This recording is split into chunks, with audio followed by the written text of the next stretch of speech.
Hi guys, do you know how I feel like right now? I literally feel like, do you remember Shia LaBeouf when he did that funny YouTube video where he's like, "You can do it!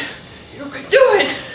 That's basically who I feel like right now because I'm super motivated and I want to talk about facing fears. I think that a lot of us know kind of the formula. A lot of us know what we're supposed to do to face fears. Well, we're supposed to just go ahead and do those things, or we're supposed to take the not so simple advice of, oh, just don't worry about it, or just do it.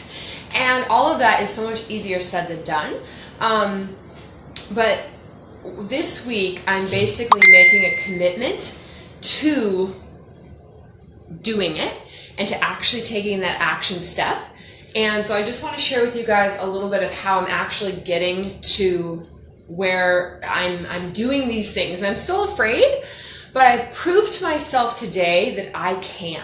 I proved to myself today that I am able and I am capable, and that my commitment to freedom, my commitment to authenticity is more powerful, is more strong than these fears that are in my mind, these fears that seek to cripple me and seek to contain me and not letting me express myself as authentically and truly as I honestly am.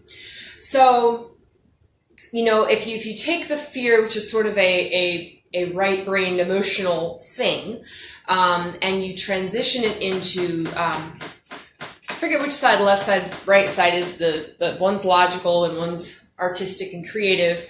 So bringing that fear into the logical quadrant of your mind, and then begin to analyze it and say, not analyze it in terms of, oh, like negative thinking, but literally look through that fear and say, what is the worst thing that can happen? Okay, so I'm going to take my biggest fear, which is dancing in public. It's funny that it's my biggest fear, and it's also this thing that I was so destined to do. I think that that's interesting. And if you examine some of your fears, you might realize that they are somewhat tied into your destiny or your purpose, and that's why the devil likes to hold us back and contain us and make us feel as though we're not capable of fulfilling our purpose, which is a lie that we reject. So what is the worst possible thing? Okay, so the worst possible thing that can happen for me is people will look at me and, I don't know, I guess laugh, or it's almost like I'm afraid of them interacting with me in any manner. Like, I'm like, while I'm dancing, am I supposed to be like, oh, hey guys, am I supposed to interact with them? Like, I think for me, it's like this fear of the unknown, where it's like, if someone is liking my dance or something, it's like, what if some guy just like starts watching me dance? Like, do I say like, hey, or do I just like, are you going to continue to watch me? Like, see, it's these dumb words. As I talk my fears out logically, I start to realize, the likelihood or the odds of something like that actually happening are probably 4 to 8% on a generous spectrum. So, you know, it's very likely not going to happen. So am I going to let that small percentage that something weird could happen stop me from living my dreams and fulfilling my purposes in my life? You know, and then let's say someone does stop and watch. Maybe I'll just run and dance further away. You know what I'm saying? Maybe I'll stop dancing, relax, and find another more comfortable spot. Or if someone interacts with me, I am capable of handling that interaction. I am capable of responding to that person. I am capable of handling it. So you see, even that worst case scenario, fear, is not something that's outside of my capacity. It's not something that's outside of your ability to handle, to deal with, and to really make the best out of. Because see, even my worst case scenario, there's opportunities in those challenges for growth, for comfortability, for confidence, for power, for authenticity, for all of these things that I'm really growing into. So anyway, it's just exciting. Okay, so I guess the third point is commitment. When I say to myself, I know that the pain of being contained, the pain of not allowing myself to be who I am, to do what I was born to do, to move as in the flow that I was destined for, I know that that pain is actually more damaging. That's actually an unhealthy pain, the pain of being suppressed and constricted and less than and limited. That's an unhealthy, damaging pain. Now, facing your fears, I mean, in a sense, that is a sort of pain, in that it's uncomfortable, in that it's out of our, our comfort zones and what feels good or whatever, cushy for us. But I know that that pain is a healthy one. I know that that pain of moving forward in my life and walking and stepping and dancing and jumping and skipping and running into who I was made to be, that is the pain of breakthrough. That is the uncomfortability of the crushing out of that cocoon. That is the fear fighter. That is the warrior overcoming the worrier inside. That is stepping into destiny, and no, it doesn't feel easy. But that is a productive pain. That is a rewarding uncomfortability. And so which am I going to choose? Am I going to sit there suffocating, feeling as though I want to move and express myself? I don't know what your fears are, so I can only talk to mine. Feeling as though I want to move and express myself, feeling it in the moment, feeling that there is no box or line that says, here's where you dance, and here is where you be a normal person. There is no line. If I feel like singing, I sing. If I feel like dancing, I dance. If I feel like talking to someone, I do. Or saying hello to a little child, or doing a character voice, or doing any sort of thing I feel like doing. You see, there's no limitations. There's no societal permissions that say, okay, you're in a theater show. You're allowed to be zany and do characters and be comedic here. But in society, that's weird. It's the same thing. And in our society, we have so many double standards that say, if I'm talking to myself, that's weird. But if I have a headphone on or a little Bluetooth and I'm talking to myself, but I have that thing on, that's totally fine. Or if I'm dancing in the park, that's really weird. But if someone's filming me dance and I'm dancing in the park, then oh, that must be some special thing. She might be famous. I don't know, does she have a TED Talk or a podcast? Or is that some inspirational person? You see, people are such fish. People are such sheep. They just follow in the schools of thought that are the common societally led ways of thinking. I'm not into it. But in order to break through that, I've got to release the fears of others' opinions. I've got to release the fears of others' possible negative responses. And I've got to embrace the reality that while there are those that will not understand, there are still many more that will be inspired, who will be encouraged to live their dreams, to pursue their passions, to take those risks and actions in faith. So, commitment.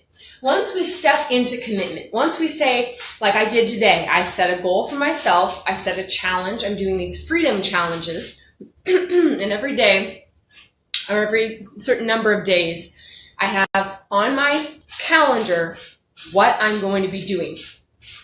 And today, I was going to be dancing in the park. And I knew that was going to happen. And so when I woke up, when do I want to dance in the park? And of course, I'm like, let's get this over with because it's hard right now. So once I resolved that that is what I was going to do, then it's a matter of how do you actually do it? How do you cope with it? So you get there. I mean, frankly, I just wanted to jump right in because it's like pulling a Band-Aid off. So I basically got there and I was like, woohoo! And I just started being kind of crazy and jumping around and skipping.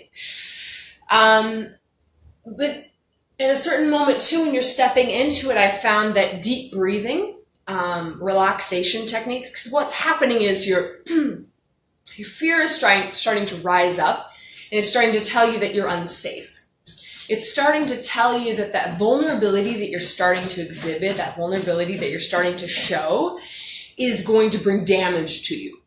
Because in your past, see, not necessarily the reality of the present, but in your past, when you were vulnerable, when you were open, when you were exposed, pain happened, hurt happened, criticism happened, judgment happened, rejection happened, misunderstanding, and all of these things happened.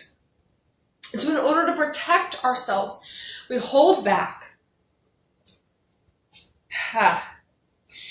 So in that moment, once we've committed to the now, once we've committed to the action of what we are intended to do, we can take these deep breaths. And as that fear starts to rise up within us and starts to make our heart want to beat faster and the thoughts start to go.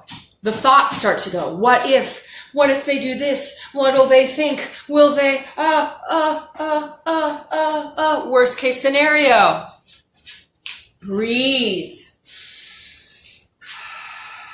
Maybe have a mantra for yourself. Maybe have an affirmation. Something like, my commitment to freedom is stronger than my fear. It's stronger than fear, because I don't even want to own fear. I'm going to conquer fear in my life. I'm not going to allow fear to make my decisions for me. I'm not going to allow the possible negative reactions of others to control my actions, to control the way I be, to control who I am in this world. So having these affirmations and breathing, and so maybe for me it would just be a gentle warm-up. And I would just start to gently flow. As I'm breathing, I'm calming down. And then almost getting comfortable in the fear. Oh, that's weird. But once you begin to do that thing you're afraid of, you realize that you're doing it. You realize that you're ice skating, or you're driving a car, or you're public speaking, or you're bungee jumping, or whatever that thing is, or you're holding a tarantula. And you realize that you can do it. You realize that you can do it and that you are doing it.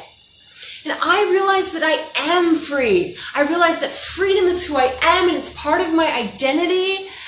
And it's just that mental thing. So if I'm doing it, I'm doing it. And those people don't know if I'm afraid in my head or not. They don't know if I have a mental block or not. They just see someone in the park, and frankly, they're probably inspired by someone who does make a live video or public speak or whatever your fear is. They're certainly inspired by someone who's dancing in the park as a woman in her 30s. And, maybe worst case scenario, they think I'm a little odd, or, I don't know. And that would be accurate. Anyway, I just wanted to inspire you guys to take on your fears. Make that phone call. Communicate your feelings to that family member. Set that boundary. And feel secure in knowing that that temporary discomfort is so worth it, because you'll be breaking out of that little shell that was way too small for you. That little box that had the wrong label on it. That little box that said fearful, limited, small. And you're bigger than that. You're better than that. You're bolder than that. You're stronger than that. You're more powerful than that. And you can do it. All right, fear fighters, let's go. Let's become warriors, not worriers. Yeah.